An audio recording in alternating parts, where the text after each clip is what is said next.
لله وحده والصلاة والسلام على من لا نبي بعده. أما بعد أعوذ بالله السميع العليم من الشيطان الرجيم من همزه ونفخه. بسم الله الرحمن الرحيم. أيشركون ما لا يخلق شيئا وهم يخلقون. کیا یہ مشرک لوگ ان چیزوں کو پکارتے ہیں جو کوئی بھی چیز پیدا نہیں کرتے، حالانکہ وہ خود پیدا کیے گئے ہیں؟ اگلی آیت میں اللہ رب العالمین فرما رہے ہیں وَلَا يَسْتَطِيعُونَ لَهُمْ نَصْرًا وَلَا أَنفُسَهُمْ يَنصُرُونَ. وہ کسی بھی چیز کی، کسی بھی بندے کی، کسی بھی معاملے کی مدد نہیں کر سکتے. وَلَا أَنفُسَهُمْ، حتیٰ کہ وہ اپنے آپ کی بھی مدد نہیں کر سکتے. تو اللہ رب العالمین یہاں اس آیت کے اندر مشرکین کی تردید کا رد فرما رہے ہیں، اور اللہ رب العالمین سورۃ الحج کے اندر ان کی آخری رکوع کے اندر فرماتے ہیں یا ایھا الناس ضرب مثل فاستمعوا لہ. کیا تم ان لوگوں کو نہیں دیکھتے کہ وہ ایک مکھی کے پر کے بھی مالک نہیں ہے؟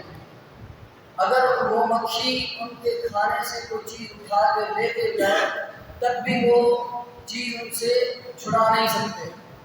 اور مشرکین ان کی عبادت کرتے تھے، ان کو پوچھتے تھے، ان سے مددیں مانگتے تھے، اور وہ یہ سمجھتے تھے کہ یہ ہر چیز کے خالق ہیں. اور اگلی آیت میں وَلَا يَسْتَطِيعُونَ لَهُمْ نَصْرًا، وہ کسی بھی مدد کی استطاعت و طاقت نہیں رکھتے. آج کا انسان سوچے اگر مجھے بخار ہوتا ہے، مجھے تکلیف ہوتی ہے، تو یار میرا اپنا جسم ہے، لیکن میں اپنے جسم سے اپنی تکلیف کو دور نہیں کر سکتا. اپنے جسم سے اپنے بخار کو، اپنے پیٹ کے درد کو، یا پیٹ میں اگر گیس ہو جاتی ہے تو انسان وہ دور نہیں کر سکتا، تو انسان دوسرے کی کیسے مدد کر سکتا ہے؟ تو اللہ رب العالمین یہ قرآن مجید میں ہمیں بار بار ارشاد فرماتا ہے، اس سے انسان کو بار بار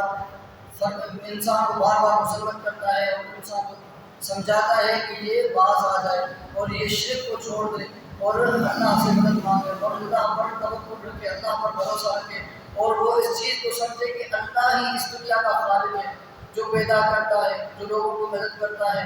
اللہ رب العالمین میں عمل کرنے کی توفیق عطا فرمائے.